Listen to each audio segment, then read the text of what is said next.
Thousands of British Columbians remain out of their homes this weekend as fires rage throughout the province's interior, and the forecast is not looking good as far as fire conditions are concerned, with temperatures expected to climb into the mid-30s through the end of next week. More than 3,300 firefighters are battling the blazes, and today more help arrived all the way from Mexico.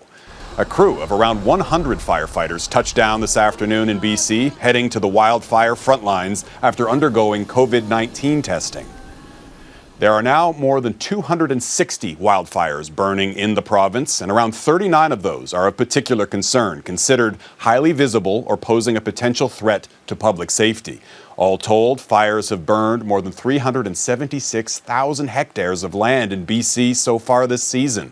That's more than the entire 2020 fire season, when 347,000 hectares burned. Some of the worst wildfires can now be found in the southeastern part of the province, including an out-of-control blaze near the town of Oliver. And that's where we find Global's Lauren Pullen right now. Lauren, so how is the situation looking from there? And Jeff, it's been another exhausting day on the fire line here. Crews throwing everything they have at it. We have seen helicopters and heard them going nonstop, dropping water load after water load on this fire. Still, though, more people were forced to flee their homes today. We are on the edge of that evacuation order zone near Oliver, BC right now, where the Invernos Creek wildfire is now threatening even more properties. The fire is still burning out of control, with flames now moving north, and we do know that again, more homes, cabins and properties, along with places at a local ski resort, Mount Baldy, have been evacuated this afternoon.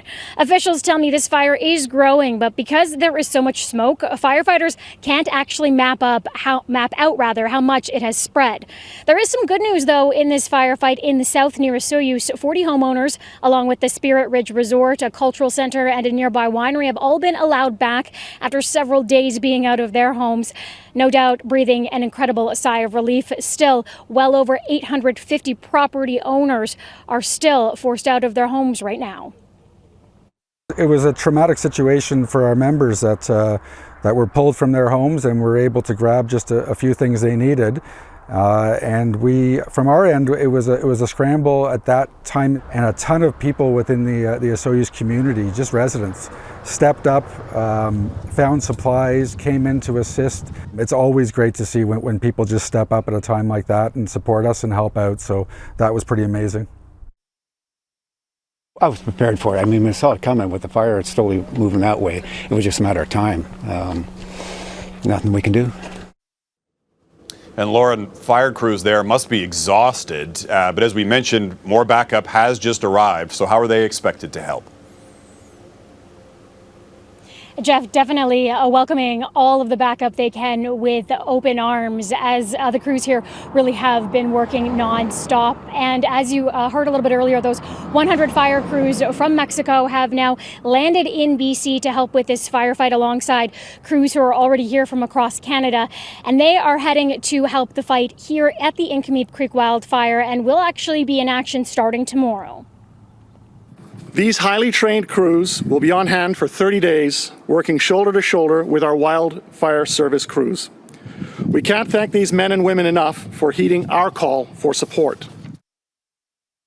We've been working under extreme conditions with limited resources, so having extra bodies on the way is extremely important. We're extremely grateful for the support of outside agencies. And it is support that is greatly needed right now. Jeff, there is no relief in sight. In the forecast, we are expected to hover in the mid-30s for the next several days here. So crews really do need all the help they can get. Jeff. Lauren Pullen near Oliver, BC. Stay safe. Thanks, Lauren. And it's a similar situation south of the border, with about 80 wildfires raging out of control across the western United States. More than 500,000 hectares are already burned, with no relief in sight. As Jennifer Johnson reports, firefighters are struggling to contain the flames, while some have also been sidelined by the pandemic.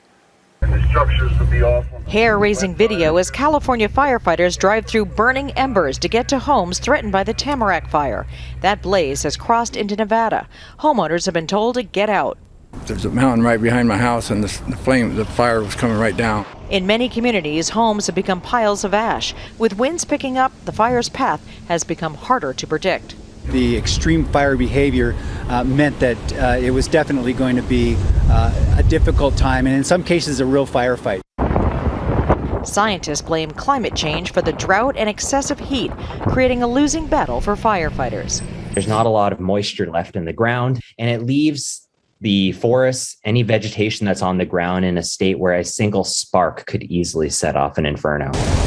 In Oregon, the nation's largest bootleg fire caused by a lightning strike is still only half contained. Crews are also battling a COVID-19 outbreak. At least 9 firefighters have tested positive so far. On Friday, mandatory evacuations were ordered in Butte County, California, as the Dixie Fire, the state's largest, explodes eastward. Hundreds of families left earlier in the week and now anxiously wait to see if there will be anything left when they return. We had to evacuate on Monday. It was probably more than 20 miles away, and now it's within 4 miles of our house. Copy that, thank you. The smoke and haze from the fires are making it very difficult to breathe for millions across the country, especially in California. It's definitely pretty bad, you know. I mean, you got ash falling down on your car. Weekend forecasts for California and Nevada are calling for scattered thunderstorms, but also the chance for lightning, raising fears that could spark even more fires. Jennifer Johnson, Global News, Washington.